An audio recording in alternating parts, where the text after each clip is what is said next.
There are many strange happenings in the wild country of British Columbia, and none more so than the singular event of coming into contact with a Sasquatch. In the indigenous tongue of a native people, the males are known as the Bukwas, and the females are named Sanakwa. The people who seek them out are known as Sasquatch researchers, and the following reports are from the files of one such man, Canada's preeminent Sasquatch researcher and seeker of the truth, Thomas Steenburg.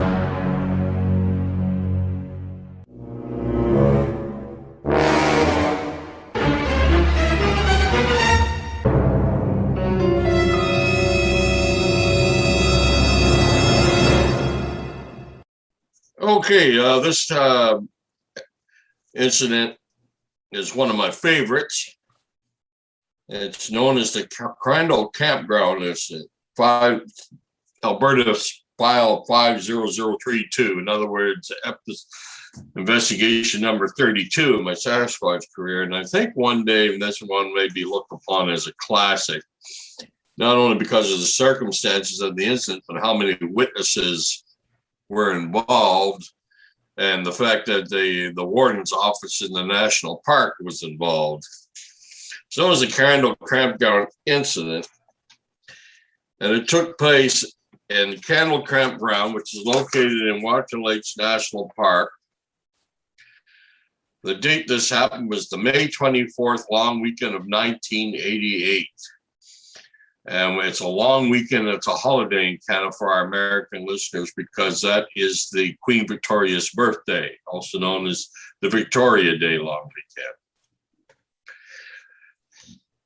I found out about this a little while after it happened. I got a phone call from one of the witnesses on August 24th, 1988. And she was known then, Susan Stonaz, phoned to tell me of an incident which had occurred while she and her husband were camping with another couple at Crandall Lake Campground Site C3, which is located in Washington Lakes National Park. By the way, the Washington Lakes National Park is the extreme southwest lower corner of the province of Alberta, bordering on BC and the state of Montana. Mrs. Thomas told me her incredible story, and I made arrangements to interview all four witnesses at the Stoneses' home. All four witnesses were interviewed separately and not within earshot of each other. I'll start off with our main witnesses, Susan Stonenas herself, or as she's known now, Susan Ray Adams, as I believe the couple has since separated and divorced. Oh, by the way, just to give you an overflow, they were all sitting around playing cards at the picnic table by the campsite, by the fire pit in campsite C3. It's getting close to midnight. And Scott and Susan decided they would go out down the trail that led to the public washing facilities to brush their teeth. So they grabbed their towels and their toilet kits, and off they went. The other couples remained seated at the picnic table.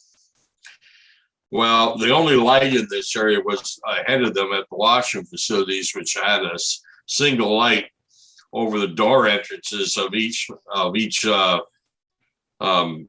men's bathroom, women's bathroom, the laundry room, things like that. So all they saw was something standing, an outline of basically something standing on the trail between them and the washroom. But I'll start off with the questions and answers here. Susan Ray Adams was interviewed first. Question: would you state your full name? Answer: Susan Ray Adams. She likes, and I got in brackets, she likes to use her maiden name. Kind of a hint of what was to come. Question: where did this incident occur? Answer: Washington Lakes National Park. Question: what date did this take place? Answer: the Sunday of the May 24th long weekend, 1988. Question: was it night or day? Answer: at night. Question: what time of night was it? Answer: approximately 10 to 1 in the morning. Question, describe the area for me in which this took place. Answer, it's on the outskirts of the campsite. The campsite is located about 15 miles outside of Waterton town. She's referring to the small town in the park. Question, is it heavily treed? Answer, it is treed. There was a stream, referring to Blackstone Brook there, but the stream was about a quarter of a mile away through the bush. Question, what distance would you estimate you were from the thing when you saw it? Answer, when I first saw it, I would say I would be within 10 feet of it. I think I startled it. Question, what was your first reaction? My first reaction was it was a bear. Question, what was it doing? Answer, it was standing and looking at us. And then it grunted at us as we approached it. Question, did it stand and walk upright on two legs? Answer, it was standing on two legs. Question, did you ever see it go down on all four? Answer, never. Question, was it covered in hair? Answer, yes. Question, what color was it? Answer, I would say it was black or very dark brown. Question, how tall would you estimate this creature to have been? Answer, I would estimate it had to have been 8 feet tall, as measured on a tree, because we did check the next day. Question, what would you estimate its weight to have been? Answer, oh gosh, trailed off there. Then I came in heavy or light. Answer, it was pretty heavy. It was huge. I don't know, maybe 600, 700, 800. I have no idea. Question, did you see any facial features? Answer, no, not really. There was nothing pronounced, like a nose or anything. It was just kind of a flat face, I would say. Question, it was too dark to see its eyes, nose, and mouth? Answer, well, I saw it had eyes and a nose and a mouth, but I really didn't see anything distinct about it. It was just a flat face, I guess. Question, what color was its skin? Answer, I don't know. Question, could you describe its arms? A, yes, they were very long. The tips of its fingers came very close to its knees. They were really long. Question, could you see if it was male or female? Answer, no. Question, how long did you see this creature for? Answer, total? Question, yes. Answer, a minute, 2 minutes maybe, probably close to a minute. Question, did it ever make any noise? Answer, yes, it grunted at us. Question, did it see you? Answer, yes. Question, what was its reaction? Answer, it grunted at us. It sort of warned us because we were coming right at it. Question, did it seem scared or hostile?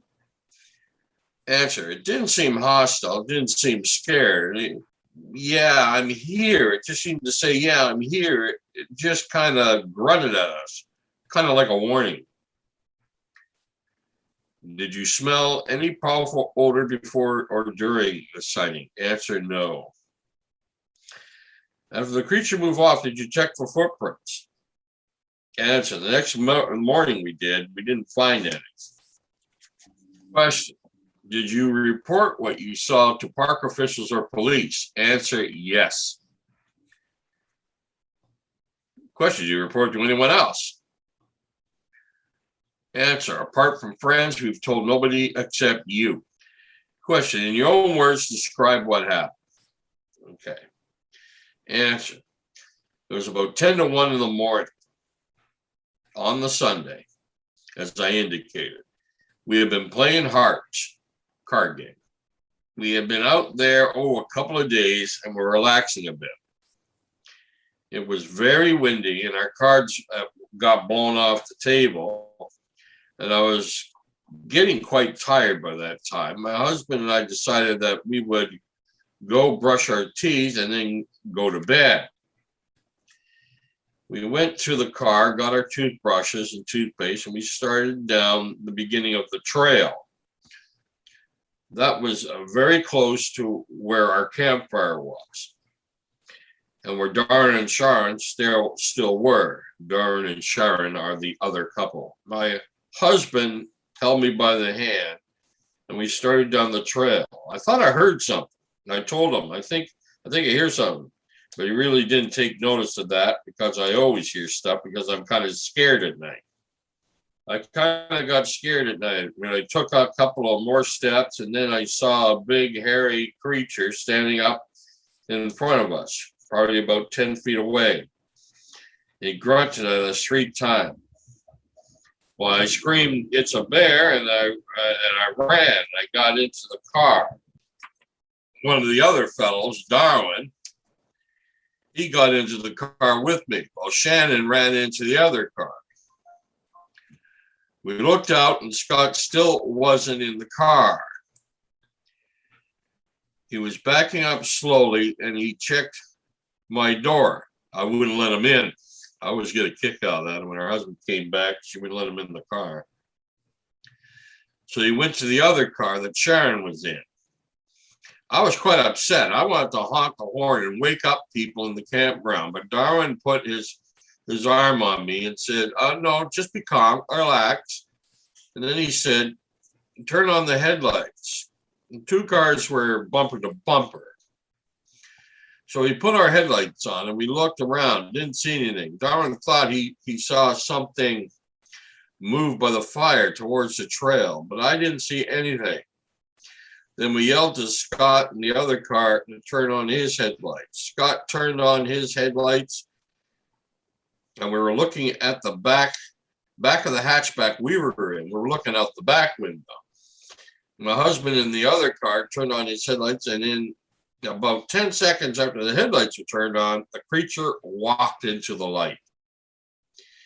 It was walking on that little ridge about, I'm bad at guessing distance, but I would say maybe 30, 40, 35 feet or something like that in front of the headlights.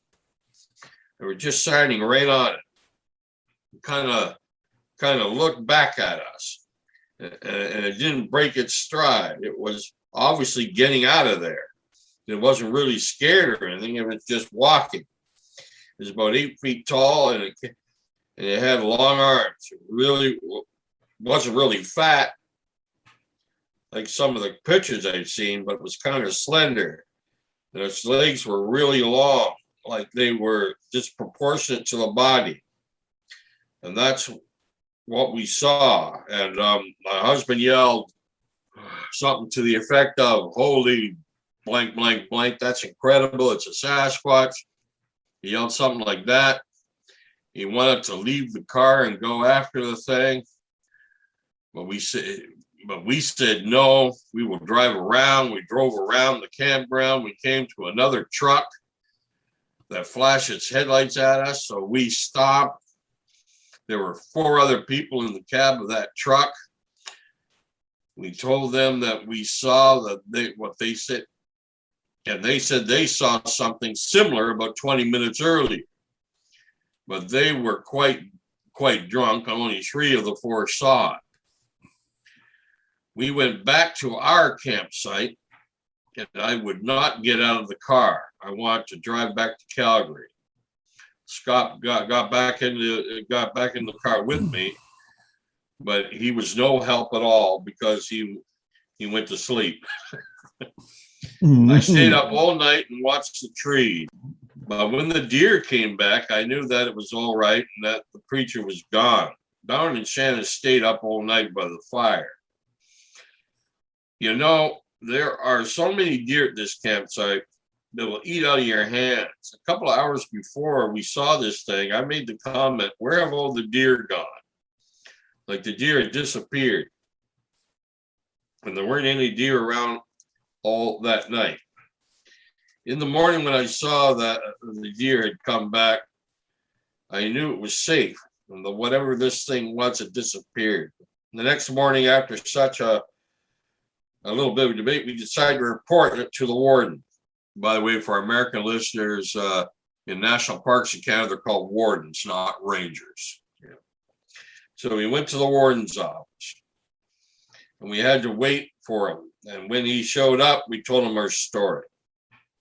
Question, what was his reaction? Answer, his reaction was, I think he tried to convince us that we had seen a bear. That's the impression I got, because he kept saying, bears stand up on their hind legs. Are you sure it wasn't a bear? He was nice, but I think he thought we had seen a bear. And just to confirm that, when I talked to Al and Debbie, he did sort of say he tried to convince these people that it was a bear. The second witness was her husband, Scott Stonehouse, who was with her on the trail. I interviewed him next. His details was a little more interesting, in my opinion, because when his wife panicked and ran away from him, he slowly backed up and kept his eye on it. This is when they first encountered it on the trail. A question, state your full name, please. Answer, my name is Darrell Scott Stonehouse, but I go with Scott. Question, where did this incident occur? Answer, it was in Waterton Park. I believe the name of the park is, or the campground in the park is Crandall. Question, what date did this take place? It was a long weekend of May on the Sunday. Actually, it was early Monday because it was early in the morning. Question, was it at night or day? It was at night. What time? Answer, about 1 a.m. I think it was irritating because I kind of asked the same question different way twice. Question, describe the area in which it took place. A typical area for mountains, rocky trees, ridges, rocks, moss on them, you know. Question, what distance would you estimate you were from the thing when you saw it? Answer, I saw it twice. First time, it would have been at 10 to 15 feet. The second time, probably more around 45 to 50 feet. Question, what was your first reaction? My first reaction was, I didn't believe it. But when I turned on the headlights, car headlights in brackets, it occurred to me that this could be a Sasquatch. Question, what was it doing? Answer, the first time I saw it, me and my wife were going to the washrooms to brush our teeth, and it was standing right on the trail, watching us. And as we got closer to it, it snorted at us, kind of like a big bull. I don't know if you ever know what a bull snorts when he's chasing you, but I have, and that's what I thought it was. But I thought it was a deer, so I kept pulling Susan. Finally, she yelled, "It's a bear," with some pretty language involved. And everybody ran for the cars. Question, did it stand walk upright on 2 legs? Answer, it was always on 2 legs. Question, did you ever see it go down an old forest? Answer, no. Question, you never saw it go down an old forest? And he said again, no. Question, it was covered in hair? Answer, yeah. I believe it must have been dark brown or black because I looked straight at it on the trail, and I didn't really notice until after I thought back about it. Question, how tall would you estimate this thing to have? Answer, between 7.5 to 8 feet. Question, what would you estimate its weight to have been? Answer, it was proportionate to me. I'm 6 feet tall, so I would guess 500 pounds. Question, do you ever see any facial features? Answer, no. Question, could you describe the arms? No, didn't really notice its arms as much as its legs. Question, legs? Yeah, the thing the most remarkable to me about this thing was as I watched it from the time I turned on my headlights when we were looking straight at him. And he took maybe 3 strides to cover the distance that the headlights illuminated, 35, 40 feet. So I would say he had to have at least a 5-foot stride, and he moved very quickly. And his legs were very straight when compared to a human when he walks. This animal kind of swung them straight with very little bending of the knee. Question, was it running or walking? Answer, walking. Could you see if it was male or female? Answer, no, but if females have breasts, then I would say that it was a male because I didn't see any breasts. Question, how long did you see this thing for? Answer, I saw it twice. Once while I was heading down the trail when we were heading down the trail, and then I would say that was probably a total of about 10 seconds. Then I got back into the car, turned on the headlights, and I think I saw it for a grand total of 3 or 4 strides. So that would probably be about another 10 seconds. Did it ever make any noise? Answer, yeah. Like I said before, it made it sound like a bull when he's chasing you. I can remember that because I was chased by a bull once. So it stands out in my mind. I guess it would. I reflected on that sound later because I don't think a human being could imitate that sound because it was so like it was like an animal with a big throat and blowing a lot of air. Question, was it a snort, scream, grunt? Answer, well, snort. Question, did it see you? Answer, most definitely. Question, what do you think its reaction was? Answer, well, I would say that this animal was never scared. He was 10, maybe 15 feet away from us, looking straight at us.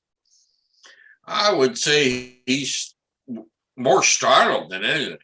Like we were coming down the trail right towards it, and all it did was like run or snort at us.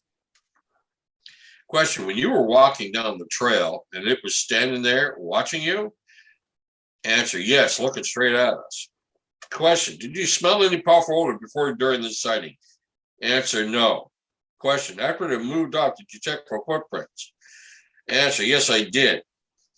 But in that area, like I said before, it was rocky with a little bit of moss on it. Didn't really look for tracks till the next day. So you could have had an elephant move through that area and it wouldn't have left prints. It would be not too easy to distinguish. Question, did you check for footprints right after the sighting? Answer, no, the next day.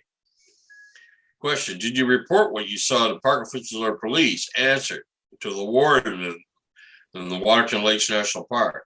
Question, what was his reaction? And I think he believed we saw something. He tried to tell us that it must have been a bear, but overall, I would say he was very objective. And if another sighting came up, he would want to know about it. If it was afraid, he didn't want it scaring any campers away. But I would say it was about 50-50 in his mind if he really believed we saw what we think we saw. Question, in your own words, describe what happened. Answer, we were sitting at the picnic table playing cards. It was a fairly windy night because our cars blew off the table and we had to pick them up. It got late enough, I decided I was going to go to bed. So we went to the car and got our toothbrushes and stuff. And we being his wife and himself in brackets. And then we started walking down the trail towards the washings.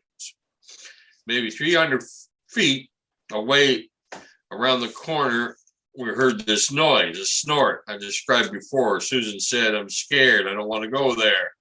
I'm not sure of her exact words, but it was something like that. But I thought it was a deer because there are lots of deer around here. So I kept pulling her down the trail until she finally said, "It's a bear." And then everybody ran for the cars. But I didn't believe it was a bear. Susan gets scared every once in a while. So I was walking back, looking over my shoulder to see if I could see anything. I didn't see it again, at least on the trail. That looked anything that looked like a bear. It looked like a large human. It was really dark, black, and it was standing right on the trail. When I got back to the cars, we all got into the cars. Susan and Darren in one car, they turned on their headlights, but they were facing the opposite direction. I finally got the lights on, and this creature took 3 or 4 strides across the area of my lights on the ridge, and it walked through the bush in that direction. It waved his arm in front of it from right to left as I was interviewing him on this. And I got pretty excited about it because I thought this must be what everybody says is a Sasquatch. So I jumped out of the car and ran back and to talk to Darwin. And as I walked, and I wanted to go chase after it, see what it was. But my wife was not very keen on that idea. And we got into the car and drove around the campground. As we drove around, after a while, somebody came down and flashed their headlights at us. A big truck. And there were 3 or maybe 4 people in the front. And they said, "Have you seen anything?" And we said the same to them. And they described this creature that they had seen.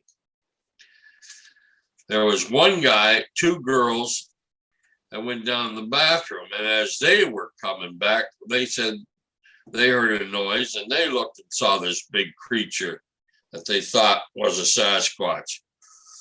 And that's what they said. So I don't think they saw it as well as we did. Question: you told the warden the next day? Answer: yes. And he tried to convince you it was a bear? Hey, well, I was kind of reluctant to report it. It was the first because I thought, what's going to come out of this? Probably nothing. People are going to think we are cranks. But Susan and Sharon finally talked us into going to the warden and reporting it.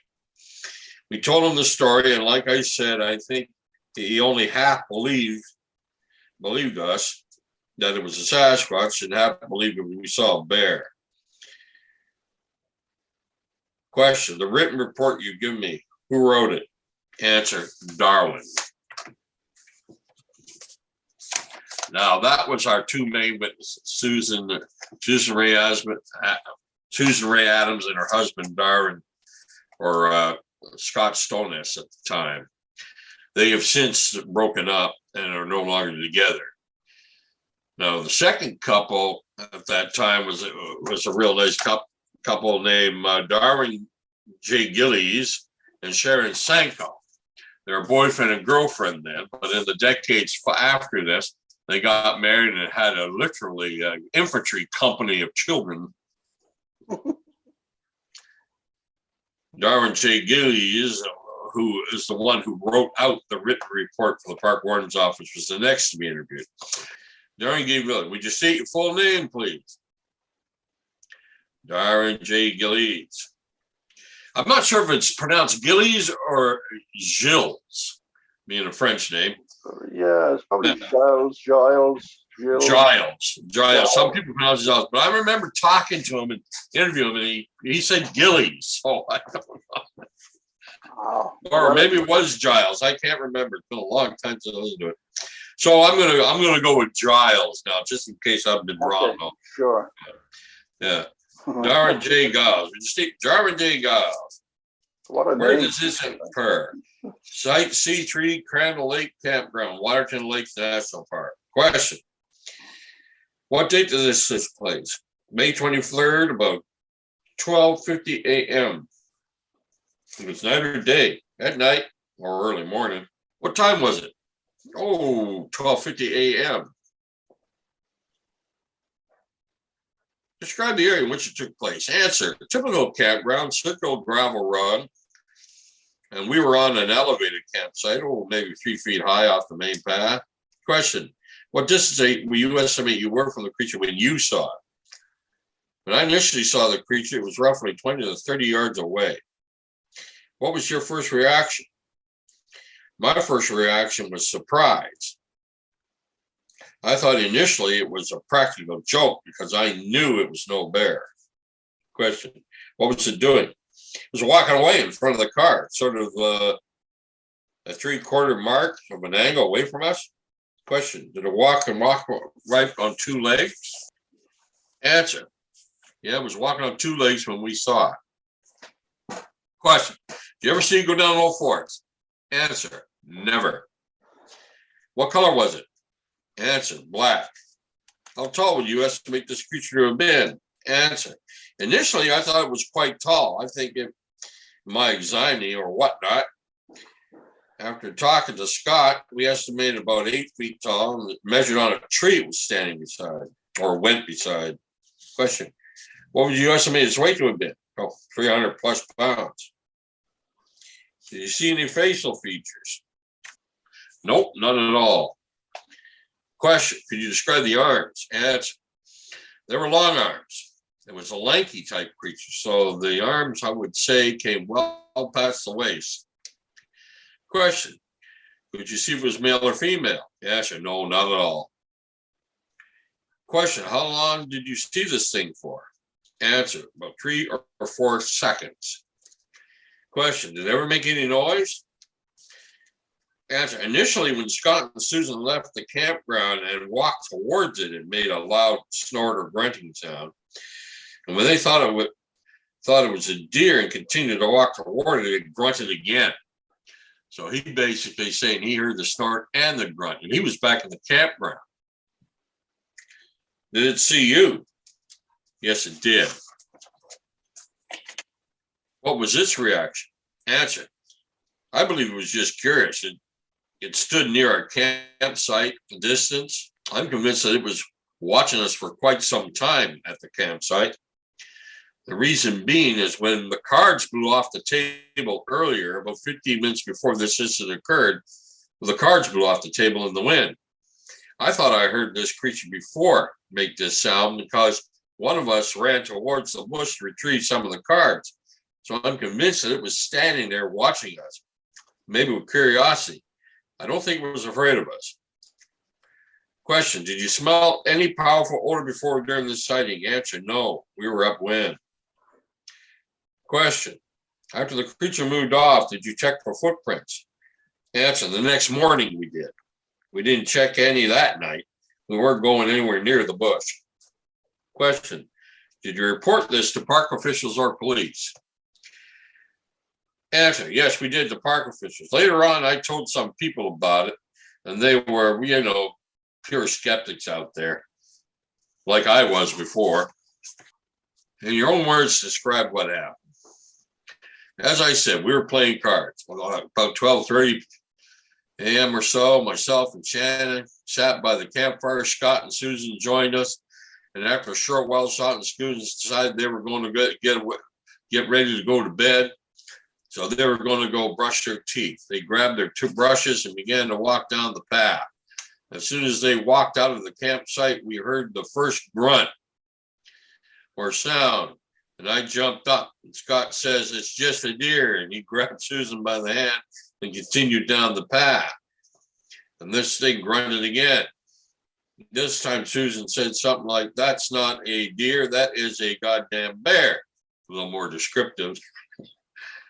And as soon as she said that, I was up, and so was Shannon. And I believe it was Shannon who said, let's move calmly towards the cars. But it was a free-for-all for the cars.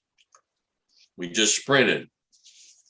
And in the confusion, I ended up in the same car as Susan, and Shannon and Scott ended up in the other car. Our car was facing towards the bush, sort of away from where this thing was sighted. Susan was quite excited and she wanted to honk the horn. I stopped her from honking the horn. And I looked back towards where we had seen the bear, so-called bear. And I saw this very tall, skinny shadow. And I thought, what is it doing up on its back legs? Basically, they should come down and go on all four legs if they are, standing up. I turned on the headlights of our car. I couldn't see anything. I rolled down my window and I yelled to Scott to turn on the headlights since his car was facing the other direction, and he turned them on. That's when all four of us saw the same thing plain as day. It was leaving our camping area, our campsite, walking on an angle away from us, across the beam of the headlights to the trees. It was about 4 or 5 feet into the bush. There's no mistake about what we saw. The thing walked upright. It was about 8 feet tall. It was swinging its arms, and it definitely had arms and legs. When I reported to the wardens, I referred to them as arms and legs, not hind legs. This thing was walking upright. After it was gone, Scott came running back to me, quite excited, and said, "Did you see that thing?" I said, "Yeah," and we grabbed the girls and piled into his car and went looking for it. We didn't see it again. We were circling around the campground, talking quite excitedly about what we had seen. We saw another truck coming towards us. We flashed our high beams at them, and they came to a stop. We rolled down our window and asked them if they had experienced anything strange in the night. There were 4 people inside that truck, 3 of which said they had seen something big and black. And when they were on their way to the washrooms, they were in Site B. And if you roll up that map of the campsite, you'll see they were somewhere in Site B, the people in the other truck.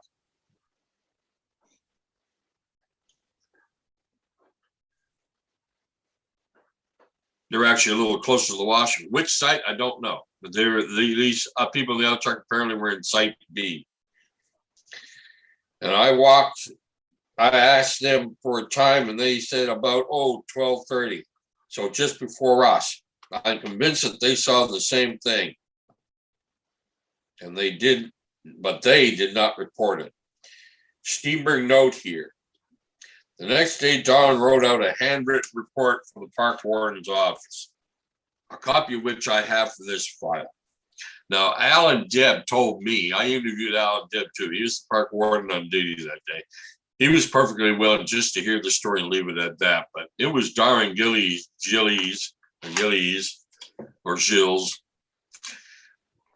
It was him that insisted on making a handwritten report for the park warden's office. As far as I know, that report is still on file in the park warden's office in Waterton Lakes National Park.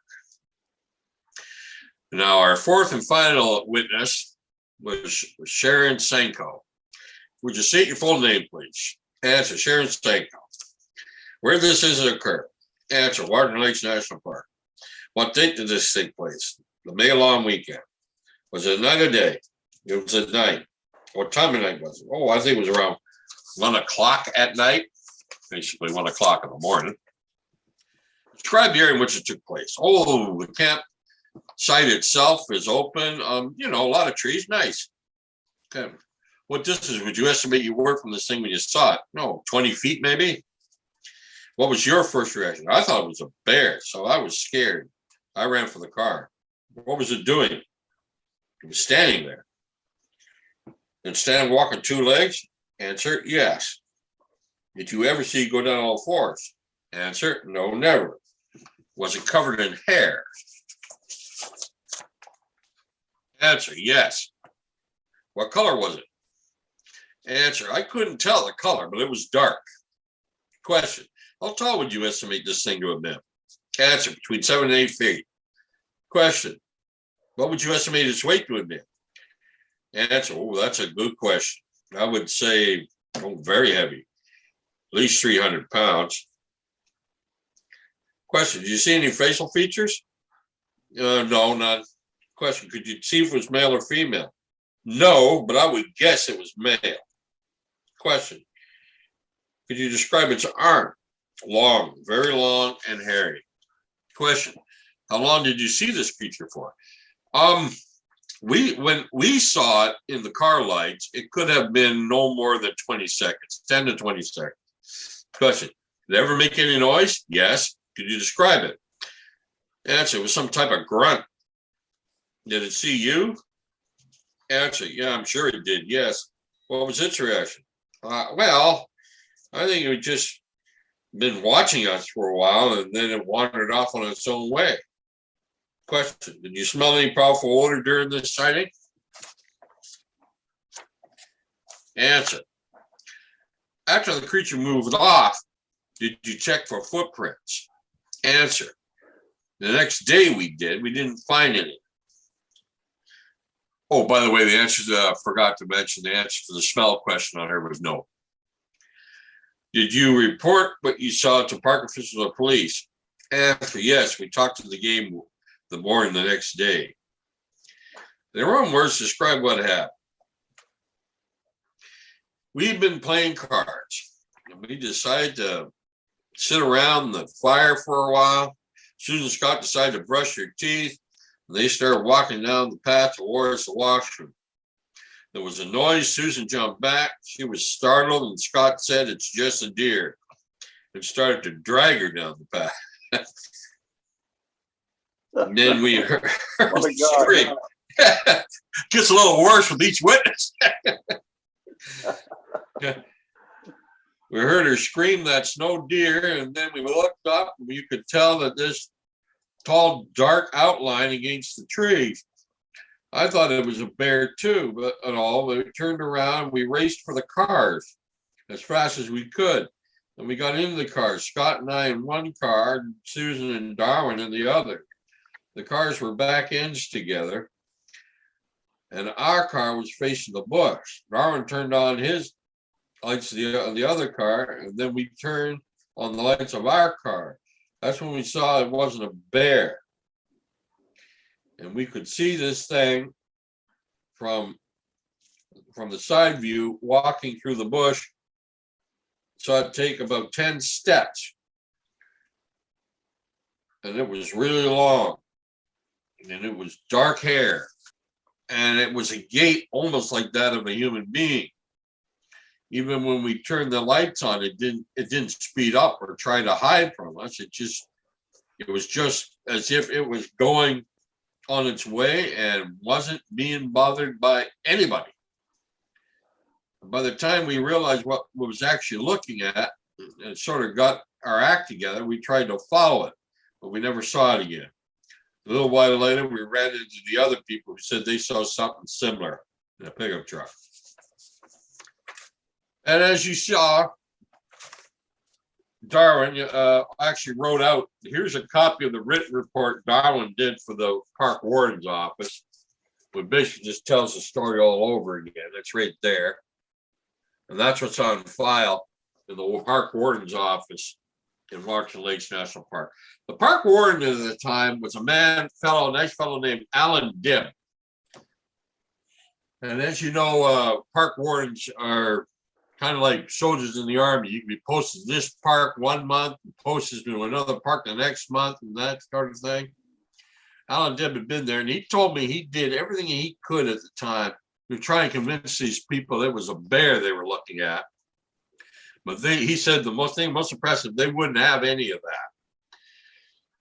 One interesting note is, personal note in this case, I was never able to track down who the people were at Site B, the people in the pickup truck. The truck, yeah. Yeah, I never was able to track them down. Now, we can't discount the possibility that these people had pulled off some prank of some kind and were just hanging around to see if they've been successful.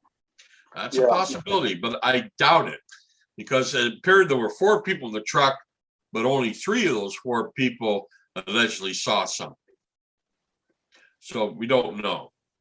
Matter of fact, Susan said one of them appeared to be quite drunk. So, well, their descriptions, if I don't think they gave these couples any kind of descriptions except to say we saw something dark.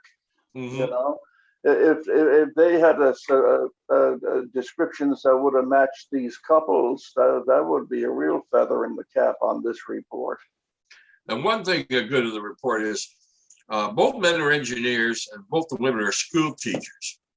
I used to get asked quite often when I was in the Calgary region to go talk to school kids about the Sasquatch mystery. I remember going to the one class, and this was years afterward, of course. What happened? Susan Stone-S walks in, and she's telling these kids, I watched her tell these kids the same story she told me back in '88. Because she's a teacher, and they asked her to come in and tell about it as well. So I don't know. In my opinion, this is one of the better incidents I ever looked at. It's one of my personal favorites. And I think someday it may be considered a Sasquatch classic. Well, you know, it has all the earmarkings of a AAA sighting. I mean, it got witnesses, we got matching descriptions, we got matching vocalizations. The only thing keeping it from being a AAA report is that there was no footprints or hair samples or anything physical to back it up. Tell me, were these people city people, these four? You say the guys were engineers or? Calgary.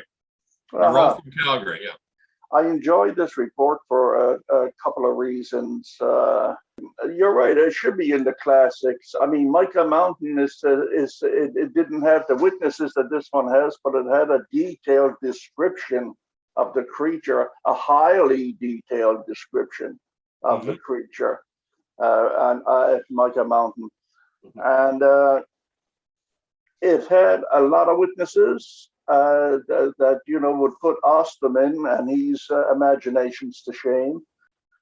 It's just as many witnesses as Eight Canyon had. It's so I don't know. You know, I mean, this probably should be the top three, maybe the top three in Canada at the very least.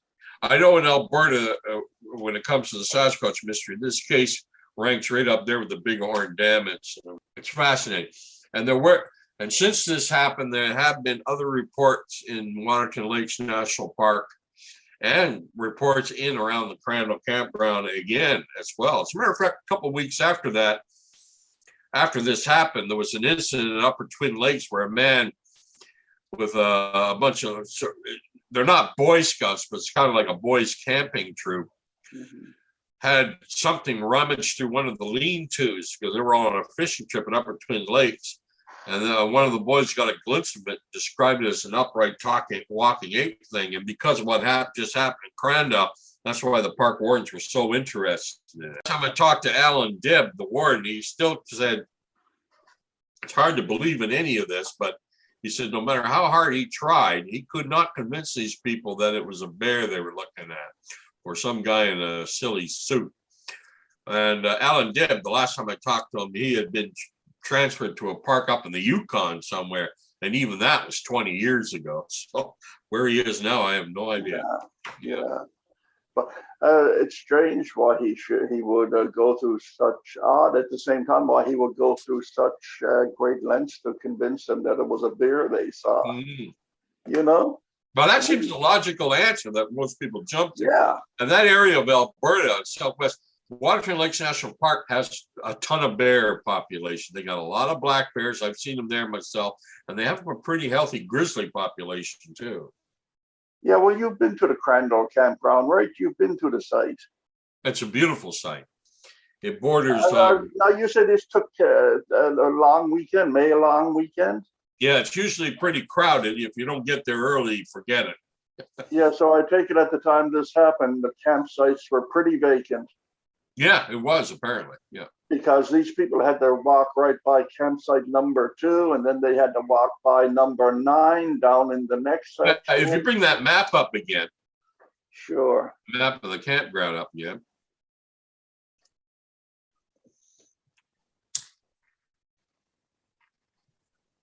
Okay, as you can see. Now they told me most of C3 was empty at the time when this happened. Okay. And they said there was a couple of boys camping in Site H in Site 5. And it was funny because they're kind of like, they had a little pump tent and their feet were sticking out of the end, but most of the rest of the campsite was empty. So there was nobody there. So yeah, their C3. That's where they were. They had 3, and 5 was also occupied. Yeah, 5 was occupied by 2 guys who were sort of like mountain bikers. Yeah, gotcha. Yeah. And he said it was kind of funny because they were sticking out, their feet were sticking out the bottom of this little pup tent.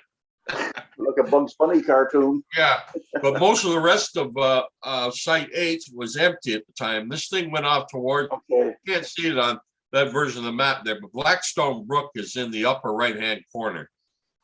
Oh, so it's up here somewhere. Yeah, well, it runs all along that flank. It comes down and bends down. So, and this area down here below C and H is all trees. And that's basically the course it ran off in. Yeah, like what you're drawing right there, yeah. Yeah. So these guys down in B where about, to the best of your knowledge, did the encounter take place? Right on the edge of 2 here in Site C? Basically, yeah, between 2 and 9 in Site B. That would be my guess. Yeah. Yeah, in that area, yeah. Roughly, yeah. Because the 2 witnesses who stayed back at the camp said they could still see them. Yeah. And they got back to the camp pretty fast after the encounter, so they couldn't have been very far away. I liked it when I first read about the Crandall Campground and about the story that she had, the couple who went to the cleaning stations, that she described it very well without really describing it in detail, that they left the campsite walking away from the fire. It was getting darker as they went along. Mm-hmm. And all of a sudden she could just make out this vague black form in the path ahead of them. Yeah. And it was silhouetted. It was silhouetted because of the lone light bulb on the door entrances to the washrooms. Yeah. And then it huffed at them. Yeah. Huffed and puffed, and that was enough for her. She was out of there, gone. And well, it's not something you'd want to meet on a trail at 1 o'clock in the morning, Wait till August.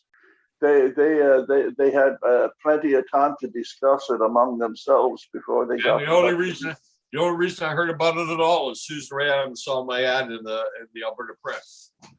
Boy, ads do pay off, don't they? Mm-hmm. You got some of your most interesting cases that way.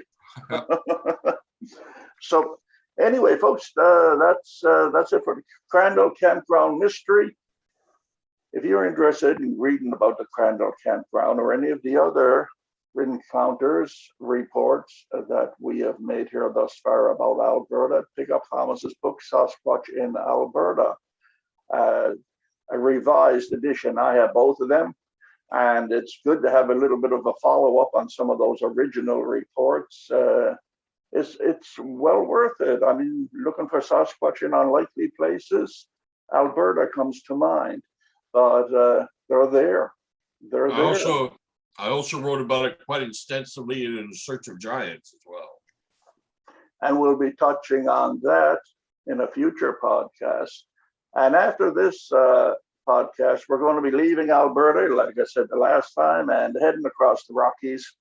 And we're going to start picking up from 2000 on about sightings and happenings that Thomas has been a part of. And there's lots more to come. That's just the first book. There's several more books to go through, so there's going to be plenty of reports. And you come listen to them right here. And don't forget, for you guys and gals who are listening to this on podcast, it's also available on YouTube. In case you were sitting there with your iPhone wondering, what's all this talk about maps and everything? Well, that's on the YouTube version of this podcast. And so please tell your friends, tell your neighbors about it. If you like it, come on, subscribe, say I like. Let us know if we're doing something right or doing something wrong here. But anyway, that's it for today. And I want to thank Thomas again for his time and perseverance in getting these stories.